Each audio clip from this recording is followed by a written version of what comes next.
출애굽의 과정을 통해서 여호수아가 나오는 곳을 보면서 하나님이 여호수아를 어떻게 기르셔서 그 다음에 리더로 세우시는지를 보게 됩니다. 사실 누구나 리더가 되는 것을 좋아하는 면이 있습니다. 자기 마음대로 하니까. 저희 집에 제일 막내도 어려서 항상 한탄하면서 얘기했습니다. 자기에게도 동생을 낳아달라고. 자기가 매일 꼴찌니까 이제 자기가 1대장, 2대장, 3대장 이렇게 쳐요. 아빠가 1대장, 엄마가 2대장, 누나가 3대장, 형이 4대장, 자기는 5대장인데 6대장 어디니? 그걸 가지고 한탄을 했었습니다. 불만이 많았어요. 매일 자기는 언제나 꼴찌니까. 뭔가 이 앞서기를 바라는 면은 누구나 다 있는 것 같습니다만 그런 면에 대해서 여호수아도 마찬가지죠. 그런 면이 있었지만 하나님께서 그러한 면을 훈련시키는 장면을 오늘 보게 되는데, 먼저 그 배경으로 이 이스라엘 백성들이 그 출애굽 당시 그 광야에서 죄를 짓는 장면이 먼저 나옵니다. 자, 4절부터 한번 봅시다. 4절부터. 그들 중에 섞여 사는 다른 인종들이, 이게 옛날 성경에는 섞여 사는 잡족이라고 그랬습니다. 잡족. 옛날 성경 보세요. 잡족이라고 나와. 섞여 사는 다른 인종들이, 왜냐하면 이들이 어떻게 섞여 살게 됐냐면 그 이집트에서, 애굽에서 종로로 타던 모든 사람들을 하비루라고 그랬어요. 하비루라고 했는데 그 히브루 중에 대부분은 유대인들이었지만 유대인이 아닌 이 종족들도 많이 있었단 말입니다. 그때 그 유대인들이, 이스라엘 백성들이 하나님의 능력으로 자유함을 얻어서 홍해바다를 건널 때 같이 나왔습니다. 그들도 함께 몰려서 같이 자유를 얻어서 나왔어요. 그런데 이들이 끊임없이 계속 같이 있긴 하지만 진정한 유대인은 아닌 이들이 끊임없이 유대인들을 넘어뜨리고 그 중에서 불만을 터뜨리고 이 섞여 사는 잡족, 저는 잡족이라는 말 더 좋아하는데 이제 다른 인종이라고 하는, 섞여 사는 잡족이 있어요. 그러니까 이것은 꼭 알곡과 가라지처럼 어디든지 교회 안에도 심지어는 이 잡족이 있습니다. 여러분은 잡족이 안 되기를 주님의 이름으로 축원합니다. 이들이, 섞여 사는 다른 인종들이 탐욕을 품음에, 탐욕이라고 그랬어요. 근데 그 탐욕이 뭐냐면 이제 자꾸 이스라엘 백성들을 충동질합니다. 충동질하니까 드디어 거기에 부하내동된 이스라엘 백성들이 이야기합니다.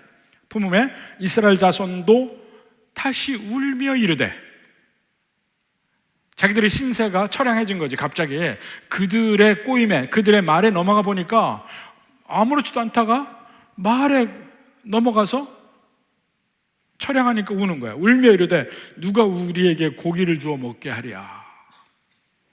광야에서 찾을 수 없는 걸 찾는 거야. 애굽에 있을 때는 값없이 생선과 오이와 참외와 부추와 파와 마늘들을 먹은 것이 생각나거늘 아마 1년에 한 번 먹었겠지. 노예생활, 고달픈 노예생활 하는데 뭐 그렇게 자주 먹습니까? 사실 우리나라도 이렇게 고기를 많이 먹는 시절이 그 전에 없었습니다. 한 세대 전 생각해 보세요. 고깃국 먹는 게 그렇게 쉬운 일이 아니었습니다. 명절 때 고기 먹었습니다. 명절 때 그런 적이, 아마 여기 나이 드신 분들은 어려서 생각해 보면 그럴 거예요. 명절 때 새 옷 입는 거요? 다른 때는 새 옷이 없으니까 명절을 기해서 새 옷을 한 벌 얻어 입는 거예요. 뭐 그런 식인데, 그게 오래 지나고 보니까 애굽에서 어쩌다 한 번씩 했던 그게 기억이 나는 거지 이제. 그러면서 그때는 많이 먹었던 것 같아. 자, 그런 것이 생각나거나 6절에 이제는 우리의 기력이 다하여 이 만나 외에는 보이는 것이 아무것도 없도다. 말을 꼬는 거죠. 기력이 다해서 눈에 보이는 게 만나밖에 없다는 거야. 하나님이 주신 만나를 조롱하고 있는 거예요. 그러면서 만나에 대해서 설명을 하죠. 7, 8, 9절에 보면 만나는 가시와 같고 모양은 진주와 같은 것이라. 백성이 두루다니며 그것을 거두어 맷돌에 갈기도 하고 절구에 찍기도 하고 가마에 삶기도 하고 과자를 만들었으니, 그러니까 이것은 다양하게 조리를 해서 다양한 방법으로 먹었다는 걸 알 수가 있습니다. 그러니까 광야에서 이 만나로 먹고 사는데 거기 질렸다는 거죠. 애굽에서 먹던 것이 생각난다는 거지. 사실 이게 어느 면에서 보면, 자, 이 출애굽의 여정이 애굽에서 나와서 광야 생활을 거쳐서 가나안 땅에 가는 이 여정이 지금 이스라엘 백성이 한 민족으로서 그 길을 가지만, 사실은 그 민족이 하나의 구원받은 인간의 그 믿음의 여정, 일생을 투영했다고 볼 수 있습니다. 모형적으로 보여주고 있어요. 그러니까 애굽의 생활, 믿기 전에 죄 가운데 있었던 생활, 그리고 천국으로 가는 생활이 이제 시작이 됐어요. 이제 거기서부터 떨어져 나왔습니다. 그렇지만 그 중간에 지나야 되는 광야의 생활이 있어요. 예수님도 천국 가는 길의 첫 발자국은 좁고 협착한 길, 좁은 문이라고 얘기했거든요. 예수님 믿을 때 갑자기 평안해지는 것이 아니고 오히려 환란이 시작될 수도 있습니다.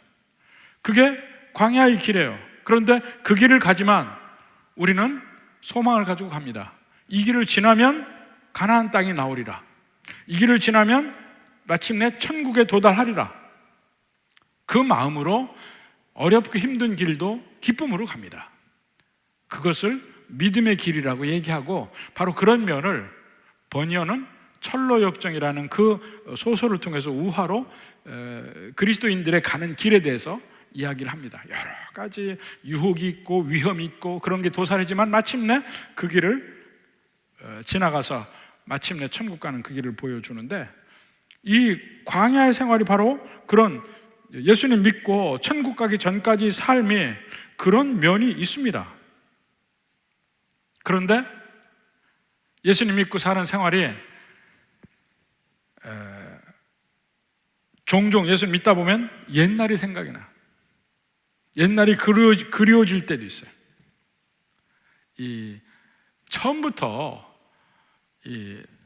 어려서부터 예수님 믿은 사람들은 정말 복이 있는 줄 아세요. 유혹받은 게 없잖아. 그렇지만 나중에 믿은 사람들은요, 꼭 옛날에 그리웠던 그 시절이 있습니다. 믿기 전의 생활. 저한테도 제가 이제 집에서 형제가 없으니까 친구들을 아주 좋아했어요. 근데 뭐 안 믿는 사회에서 친구들을 만나려면 술자리 같이 하는 수밖에 없습니다. 그래야 친구를 사귀니까. 근데 예수님 믿고 자연히 그 친구들하고 멀어져요. 아마도 많은 사람들이, 성인이 돼서 예수 믿은 사람들, 특히 남자들, 옛날에 술 친구들 분명히 있을 거예요. 옛날에 고스톱 치던 친구들. 몰라, 혹시 지금도 치는지는 모르겠습니다만, 옛날에 함께 놀던 친구들. 근데 예수님 믿고 나니까 삶이 바뀌잖아요. 내가 일하는 시간 말고 남은 시간이 그렇게 많이 되지 않아요. 그 시간에 대부분을 교회 생활, 예수 믿는 사람과 만남, 여기에 보내고 나면 그 전에 안 믿던 시대의 그 시절에 내가 시간을 썼던 그것들과는 거리가 멀어질 수밖에 없습니다. 자연스럽게. 어느 순간 보면 그때가 그려지는 순간이 있지 않습니까? 그 사람들이 그려지는 것도 있고 옛날 습관이 그려질 수도 있어요. 왜냐하면 주일이면 놀러 다니잖아. 주일이면 놀러 다녔잖아. 골프 치러 다니고, 낚시하러 다니고, 등산 다니고, 친구들하고 재밌게 놀던 그 뭐가 있습니다. 근데 그 시간을 더 이상 못 보내. 교회 와야 되니까. 그 시절을 그리워하며 여기 앉아 있어도 마음은 언제나 콩밭에 가 있는 사람들이 있습니다. 그러면서 한탄하죠. 내가 좀 늦게 믿었으면 다 즐기고 나중에 믿을 텐데. 저게 처음에 예수님 믿을 때 그런 분이 있었습니다. 유학생에서 예수님 믿는데 거기 이민 생활하면서 풍족하게 사는 분들이 있어요. 근데 그 중에 한 분이 이제 제가 유학 갔던 그 경영대학원의 선배인데 거기서 아주 비즈니스를 잘하고 안정적으로 생활하신 분이 있었습니다. 근데 이분이 얼마 안 되는 성도들이 있으면서 성찬식을 하잖아요. 성찬식을 하면 이분이 항상 요 앞에 앉으셔요. 근데 성찬식을 할 때 전부 성찬 이제 잔이 갑니다. 그러면 그분은 정확하게 꺾어. 그래서 딱 이렇게 하고 입에 이렇게 가요. 딱 이렇게 가.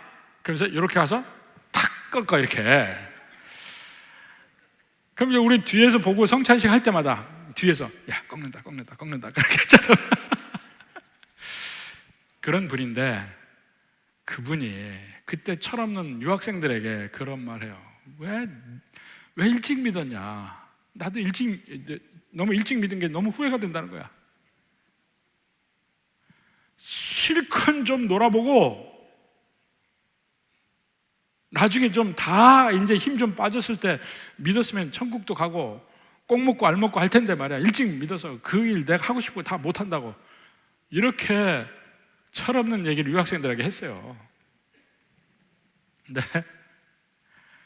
그렇게 한탄하는 사람들이 있다니까. 혹시 여러분 중에 그런 분 없습니까?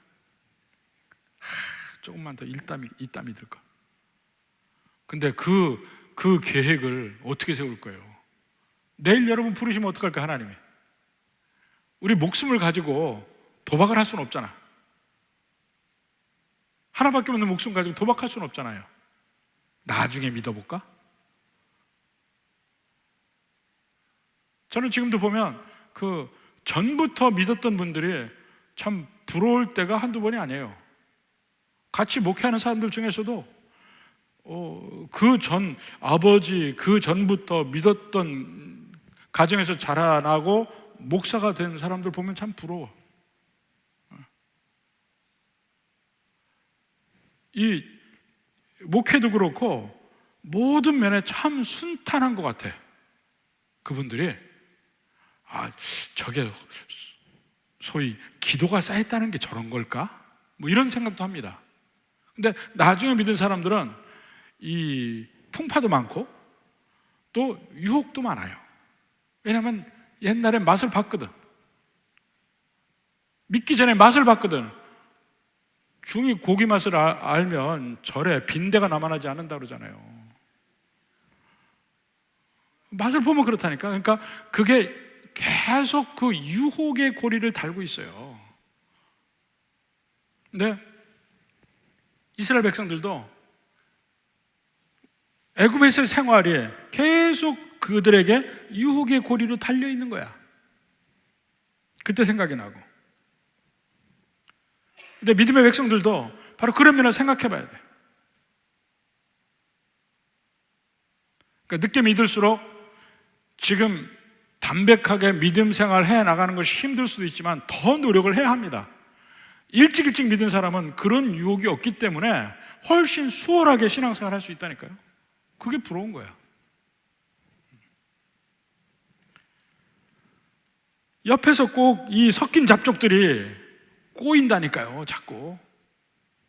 그러면 마음이 벌떡벌떡 옛날 생각나고. 이렇게 불평하니까 드디어 모세가 참지 못하고 하나님께 퍼붓습니다. 10절부터 보십시오. 백성의 온 종족들이 각기 자기 장막 문에서 우는 것을, 왜 울어요? 향수병이 걸린 거야. 애굽이 생각나서 우는 거야. 모세가 들으니라. 이러므로 여호와의 진노가 심히 크고 모세도 기뻐하지 아니하여 모세가 여호와께 여짜오되 하나님 내게 왜 이 짐을 지게 했습니까? 하고 막 불평하기 시작하는 거야. 참 재밌어요. 12절 봐요. 이 모든 백성을 내가 배웠나이까? 내가 임신을 해서 낳았냐 이거야. 이것들이 내 자식입니까? 자식도 아니에요. 근데 마치 하나님은 이 많은 버린 자식들 네가 아버지 해라고 나한테 짐을 다 맡겨놨는데 나 그거 못해요, 이런 얘기예요. 나 못해요. 이 모든 백성들 어떻게 고기를 내가 다 먹입니까? 이 광야에서 이 많은 백성, 나중에 보면 이 걷는 사람만 60만이라는데 그게 전사만, 그러니까 병사만 60만이라는 얘기야. 그러니까 한 200만 되는 거죠. 이 사람을 어떻게 먹여요? 어디서 돼지고기를 구하고, 어디서 소고기를 구하고, 돼지고기는 안 먹으니까 참 소고기를 구하고 양고기를 구합니까? 못합니다. 차라리 날 죽여주셔. 꼭 요나 같은 생각이 나는데 15절 봐요.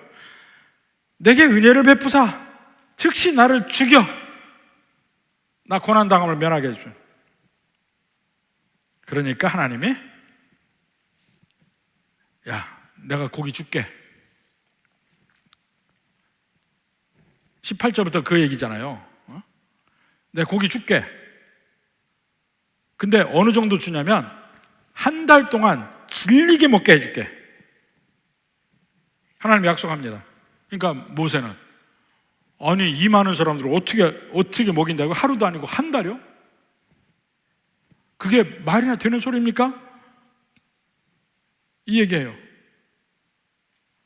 22절까지 그 얘기하는 거예요. 21절, 22절에 아니 이 백성의 보행자가 60만 명이었는데 주의 말씀에 한 달 동안 고기를 주어 먹게 하겠다 하시오니 그들을 위하여 양떼와 소떼를 잡은들 조카오며 바다의 모든 고기를 모은들 조카오리까 어떻게 그런 일이 벌어지겠냐 이거예요. 그때 하나님이 정말 우리가 잊지 말아야 될 말씀을 하십니다. 23절 봐요. 여호와의 손이 짧으냐? 이 한마디야. 여호와의 손이 짧으냐? 여호와의 손은 항상 하나님의 손이 있다는 얘기가 아니에요. 근데 여호와의 손이란 하나님의 능력을 나타낼 때마다 여호와의 손이라고 합니다. 하나님의 능력이 없느냐 이거예요. 내가 이제 내 말이 네게 응하는 여부를 보리라. 이건 고기 문제를 이렇게 해결을 합니다. 고기 문제 이렇게 해결하고 또 다른 문제가 있죠. 또 다른 문제가 뭐냐면 나 진짜 이 사람들 나는 못해요. 나는 이 사람들 인도 못합니다 하고 얘기할 때 하나님이 대책을 세워줍니다. 16절부터 보십시오. 16절 여호와께서 모세에게 이르시되 이스라엘 노인 중에 내가 알기로 백성의 장로와 지도자가 될 만한 자 70명을 모아. 이게 70장로예요. 자, 이스라엘 백성 중에 70장로야. 데리고 와서 회막 앞에, 회막이 어딥니까? 진 밖에 모세가 하나님을 만나기 위해서 세운 그 장막을 회막이라고 그랬죠. Tent of Meeting, 하나님과 만나는 장막입니다. 앞에 너와 함께 서게 하라. 그러면 17절에 뭐라 하냐면 내가 강림하여 거기서 너와 말하고. 왜 이렇게 하세요? 다 서 있어요. 그런데 하나님이 강림하셔서 모세하고 얘기를 한대. 왜 그럴까요? 모세가 바로 하나님이 세운 리더라는 걸 이스라엘의 70장로들에게 보여주기 위한 거예요. 여기가 진짜 리더다. 자꾸 여기 말에 거역하지 말고 반란하지 말고 불평하지 말고 내가 세운 모세다. 이걸 확실하게 보여주는 거예요. 그걸 먼저 얘기하고 그 다음에 내게 임한 영을 그들에게 임하게 하리니. 자, 모세가 능력이 있는 건 하나님께서 그에게 성령을 주셔서 이거는 구원을 말하는 성령이 아니고 능력 주심이에요. 구약에서 영이 임한다는 것은 항상 능력 주심에 관한 면입니다. 영이 그들에게도 임하리니 그들이 너와 함께 백성의 짐을 담당하여 너 혼자 담당하지 아니하리라. 실제로 이제 그 고기 문제를 해결한다고 얘기하고 나서 24절, 25절에 그 일이 일어나죠. 자, 70장로를 모아서 장로 75마 장막에 둘러 세우매. 그러니까 여호와를 만나는 장막이 있으면 거기에 둘러서 70명을 세운 거야, 같이. 그럴 때 25절에 여호와께서 구름 가운데 강림하사 모세에게 말씀하시고, 모세와 말씀했죠. 그걸 70장로 다 봤죠. 아, 하나님이 세운 사람이구나, 모세가. 이걸 알게 하고, 그에게 임한 영을 70장로에게 임하게 하시니 영이 임하신 때 그들이 예언을 하다가 다시 하지 않더라. 그러니까 영이 임하신 걸 구체적으로 눈에 보이게 알게 한 것이 예언하는 내용이에요. 영이 임했다는 걸 알게 하는 거예요. 이건 구원과는 별개입니다. 능력 주심의 영이에요. 예를 들어서 하나님이 사울에게도 그렇게 하셨잖아. 사울에게도 하나님의 영이 임하실 때 그가 예언도 하고 했잖아요. 그건 구원과 별개로 능력 주심의 영이에요. 하나님의 일을 하기 위한 영. 예언하다가 다시는 하지 않더라 그랬어요. 자, 여기서 하나님이 보여주시고자 하는 건 뭡니까? 먼저 아까도 얘기했죠. 모세가 바로 이스라엘의 리더로, 우두머리로 하나님이 세우셨다는 것을 70명의 장로들 앞에 보여줘서 모세를 세우고, 그 다음에 모세에게 임한 영을 그들에게도 주었다는 걸 해서 그들도 하나님의 일을 할 수 있는 능력이 있다는 걸 보여주셔요. 그리고 모세를 세우고 그들에게도 일할 수 있는 능력을 주심으로 말미암아 모세를 돕게 하시는 거죠. 이 세 가지를 다 하시는 거예요. 모세에게 임한 하나님의 능력, 의심치 않게 하나님이 모세를 세우셨어요. 그들에게도 하나님이 능력을 주시는 것을 경험적으로 알게 되고, 이제는 하나님이 리더로 세운 모세를 돕게 만드는 시스템을 바로 이 한 장면에서 보여주셨다는 겁니다. 그러니까 이게 바로, 이걸 우리가 광야 교회라고 하잖아요. 똑같아요. 오늘날의 모든 교회도 바로 그런 면입니다. 고린도전서 12장에 수없이 많은 사람들에게 영적 은사를 주십니다. 로마서 12장에도 영적 은사가 나오죠. 에베소서 4장에도 영적 은사가 나오죠. 그 모든 영적 은사가 다양하게 성도들에게 임합니다. 그렇지만 목사는 있어요. 담임 목사는 있어요. 하나님이 세우십니다.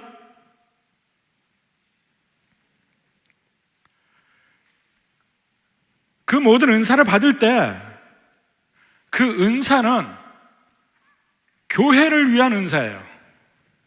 내가 어떤 치유의 은사를 받았다, 예언의 은사를 받았다, 방언의 은사를 받았다, 뭐 능력행망 은사를 받았다, 또 남을 돕는 은사를, 국리 여기는 그런 은사를 받았다. 이 모든 것이 다 교회를 위해서 성령께서 교회에 너는 손가락 일을 해, 너는 발가락 일을 해, 너는 심장의 일을 해, 다 이렇게 하나님이 각자의 하는 일을 나눠주시는 그 방법이 은사예요.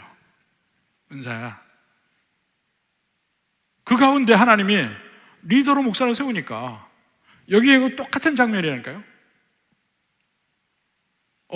나도 은사를 받았으니까 우리 똑같이 은사 안 받았어?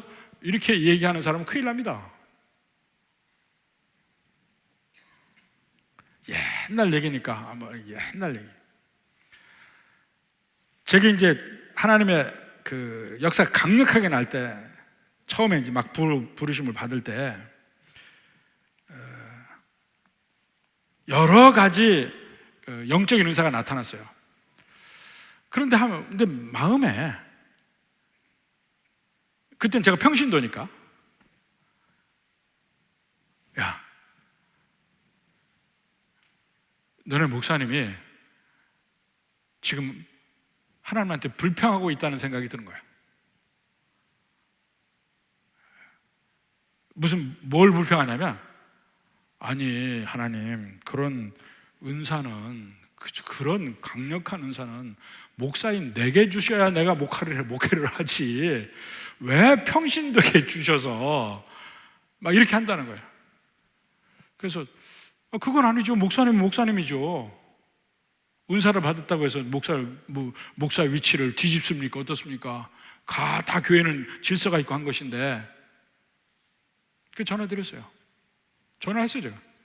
목사님, 지금 목사 하나님한테 이렇게 불평하고 계신데 전혀 불평할 일이 아니라고 합디다. 그러니까 깜짝 놀래. 불평하고 있었어. 근데 그 뒤로 저도 목회라는 목사지만 성도들에게 은사가 임해요. 은사가 임하지만 아무렇지도 않아요. 왜냐하면 그분은 그분대로 그 은사를 교회 안에서 쓰는 거죠. 쓰지만 그분이 목사인 제 일을 대신하겠습니까? 뭡니까? 저를 보완해야 되는데. 그러니까 여기도 그런 얘기예요. 은사를 받았습니까? 그러면 목사를 도와서 일을 하세요. 목사를 대적해서 일하지 말고 목사를 도와서 일을 하세요.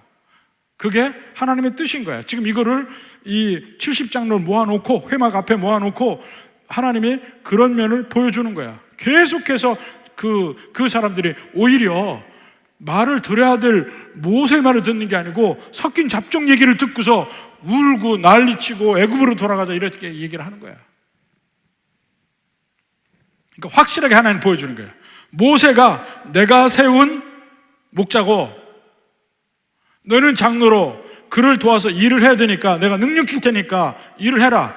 그렇지만 돕는 역할은 분명하게 해. 그거 보여주는 겁니다. 근데 거기서 이제 한 가지 일이 벌어졌죠.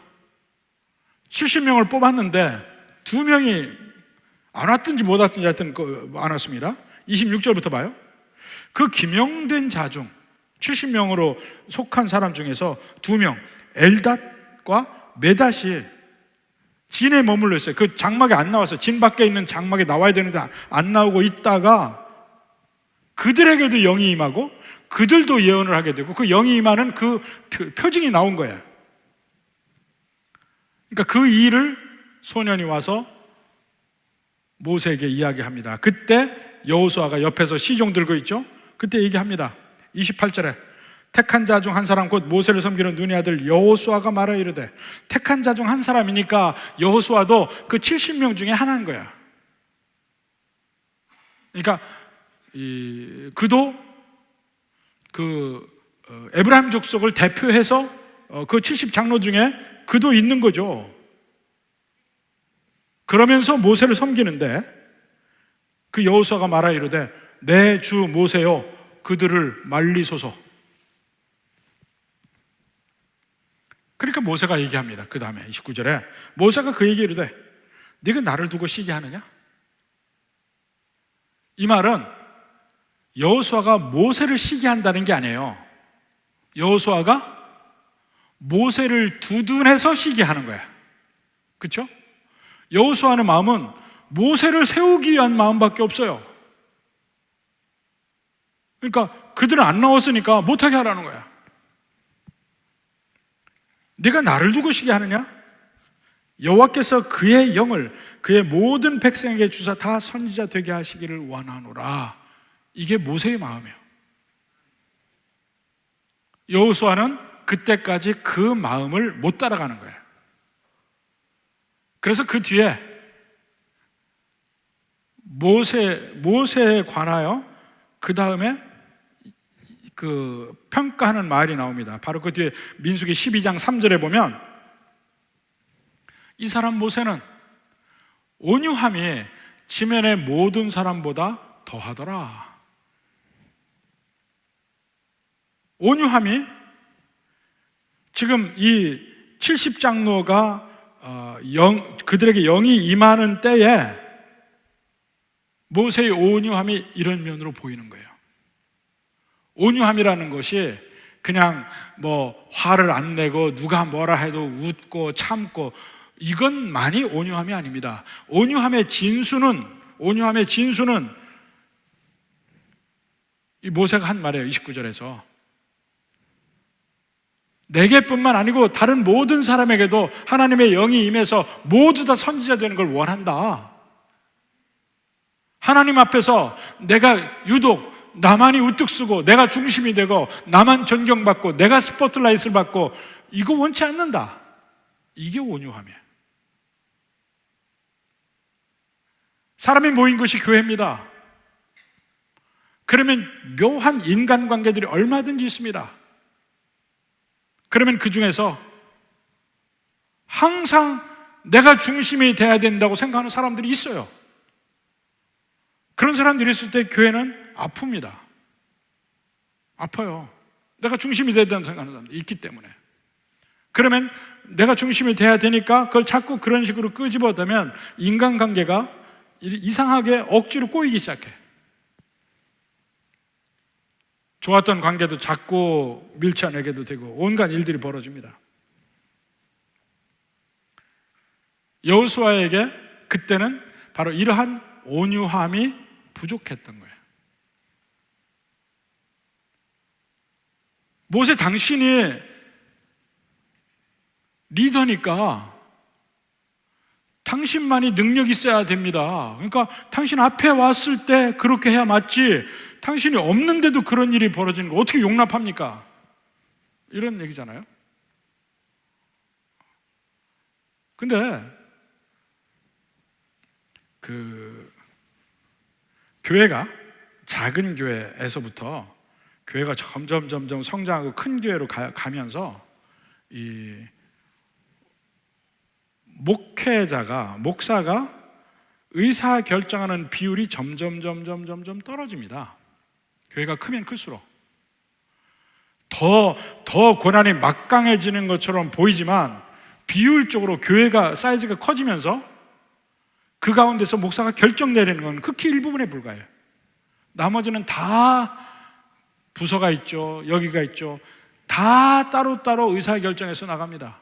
근데 개척교회 때는요, 제가 담임 목사부터 사환까지 다 했어요. 누구한테 물어볼 필요 없어요. 내가 다 하면 되니까. 청소하는 거, 물 떠오는 거, 문 여는 거 다 내가 하니까. 그때처럼 권한이 센 때가 없어요. 100% 전적으로 내 권한이지. 내가 다 하니까.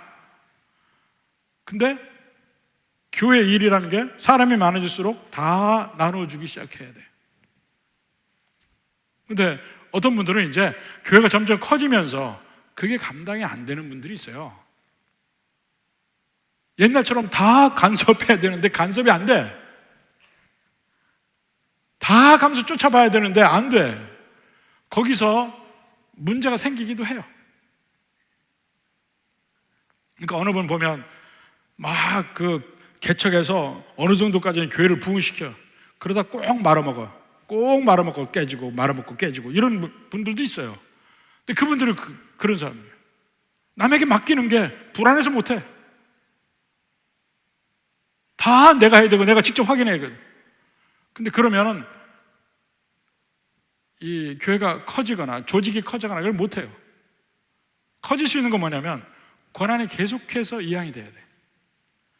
물론 전체적인 면에 조정하고 관리하는 일은 해야 되지만 직접 하는 일에 일일이 관여하고 간섭할 수가 없습니다. 지금 심각하게 모세가 그런 일을 당하고 있는 거예요. 초대교회도 마찬가지였잖아요. 그들이 다 할 수 없는 거야. 사람을 일꾼을 세우고 그들에게 결정할 수 있는 권한을 주는 거예요. 어느 선을 넘지 않는 선에서 전체적으로 한 몸을 이루어야 되니까 조정이 필요하죠. 조정을 하지만 내가 다 결정하는 건 아니야. 그 시스템을 하나님이 주고 계시는 거거든요. 초대교회, 이제 광야교회. 다시 한번 확인시켜 줍니다. 앞으로 일을 해야 될 사람들에게 능력 주시고, 그렇지만 모세를 중심에 세웠다는 걸 그들에게 보여주고 함께 일을 하게 하는 거거든요. 근데 여호수아는 너무 지나치게 모세 중심으로 가려고 했던 거예요. 그러니까 모세가 뭐라 합니까? 나는 모두 다 하나님의 영을 받고 모두 다 하나님의 은혜로 자율적으로 다 일을 했으면 좋겠다. 그게 온유함이에요. 온유함.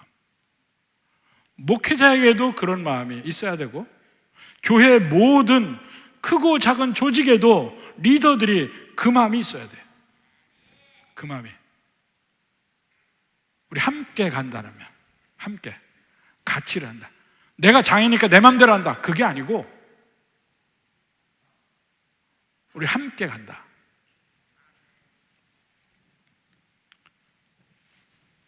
그래서 여호수아가 이때 다시 한번 확실하게 배웁니다. 내가 아니면 안 된다, 이런 생각 버리게 해요.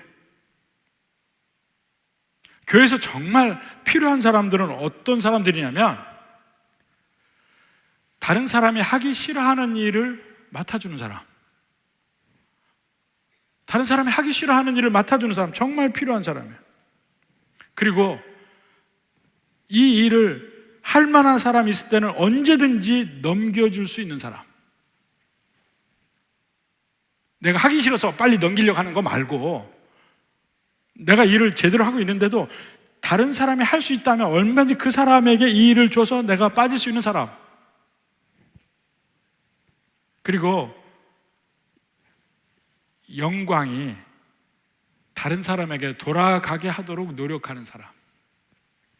이런 사람이 교회에 정말 필요한 사람이에요. 네. 내가 아니면 안 된다. 이 어떤 데는 보면요, 한 사람을 교체하는데 너무 힘이 드는 경우가 많아요. 안 빠지려고 그래서 대놓고 거부하지는 않죠. 근데 문제는 생기죠. 대놓고 거부는 안 하는데 문제는 생겨. 뻔히 알아. 그리고 그런 자리들이 교회에 음지에서는 잘 일어나지 않아요. 이 스포트라이트를 받는 곳에서는 많이 일어납니다.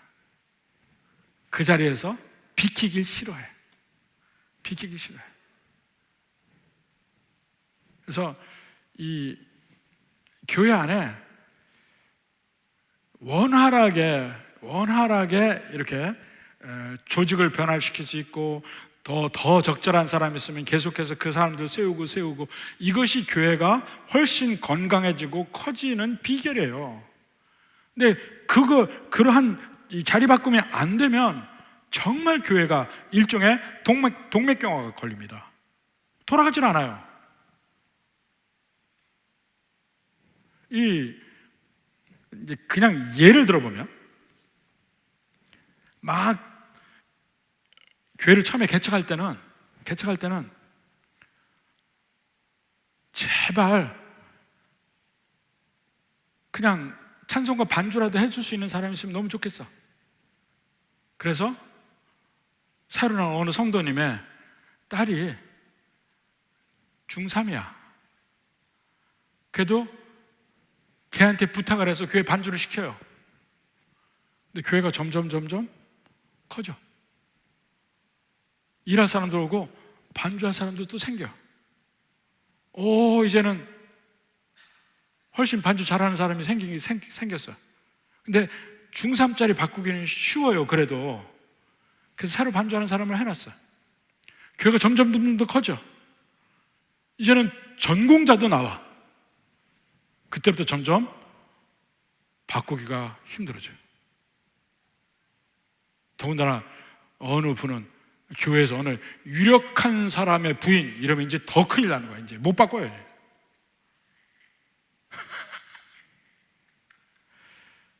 예를 들어 얘기합니다만 어디든지 다 마찬가지예요. 내가 아니면 안 된다. 이게 없어져야 되거든. 그래서 교회에서 어찌하든지 제가 얘기하는 이런 사람들, 남들이 안 하는 거는 내가 하고, 할 수 있는 사람이 있으면 얼른 주고, 다른 사람이 더 돋보이게 하려고 내가 노력하는 그런 사람의 교회에 정말 필요하고, 그 사람들이 리더가 돼야 돼. 그들에게 필요한 게 이 온유함 또는 겸손함인데, 그런 사람들의 특징이 뭐냐면요, 가까이 있으면요 편안해요. 그 사람 옆에 있으면 편안해. 근데 이 온유함이 없는 사람은 옆에 있으면 불편해. 웬만하면 그 자리 뜨고 싶어. 한번 잘 생각해 보십시오.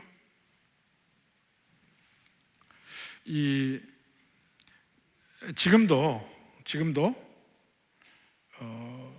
제가 미국에 있는 교수들에게 처음에 어떤 좋은 설교자의 설교집을 한번 보고 싶은데 어느 분의 설교집을 봤으면 좋겠습니까 하고 물을 때 몇몇 교수님들에게 물었는데 공통적으로 한 사람의 설교자를 이야기를 했어요.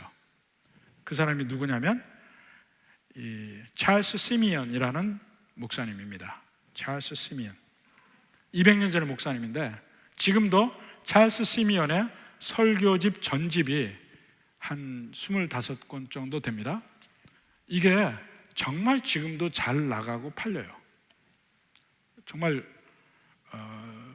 일반 백성들은 성도들은 스펄전만 생각하지만 스펄전은 거의 어떤 이 부흥사적 기질이 상당히 강합니다. 계속해서 성도들의 마음을 불지르는데 능력이 있어요. 막 반복적인 얘기를 해가면서. 근데 찰스 시미언이라는 분은 차분하게 설교를 강해하면서 아주 설교가 이 성경이 마음속에 이렇게 스며서 들어갈 수 있도록 해주는 그런 분이에요. 근데 그분이 영국 런던에서 목회를 하는데, 캠브리지에서 목회를 하는데 몸이 아파서 한 몇 달간 쉬었어야 해요. 그래서 쉬고 그 임시로 그 시미언 목사님 대신해서 톰슨 목사님이 설교를 했습니다. 근데 놀랍게도 그 톰슨 목사님도 뛰어난 설교가 있어요. 그러니까 그 병가를 다 끝내고 돌아와 보니까 그렇게 톰슨 목사님 설교를 잘했단 말이에요. 그때 시미언 목사님이 한 말이 그는 흥해야 하겠고 나는 쇠하여야 하리라. 왜 내가 쉬게 되었는지 이제야 그 이유를 알 것 같다. 나를 쉬게 하시고 이 톰슨 목사님의 설교를 듣게 하신 하나님을 찬양합니다. 이렇게 고백했어요. 이게 진정한 온유함이야. 진정한 겸손. 진정한 영적 지도자는 1대장, 2대장, 3대장이 아니에요. 몇 대장에도 관계없어. 내게 주어진 일을 감당하고 남이 안 하는 일을 내가 하고 누군가 할 수 있는 사람이 나타나면 언제든지 그 자리를 내가 내줄 수 있는 마음의 준비가 되어 있는 사람, 그리고 영광을 다른 사람이 받을 수 있도록 노력해 주는 사람, 이런 사람들이 많으면 많을수록 교회는 따뜻해지고 강해지고 생명이 충만해집니다. 부디 우리 교회도 언제나 그런 사람들로 넘치는 교회가 될 수 있기를 주님의 이름으로 축원합니다.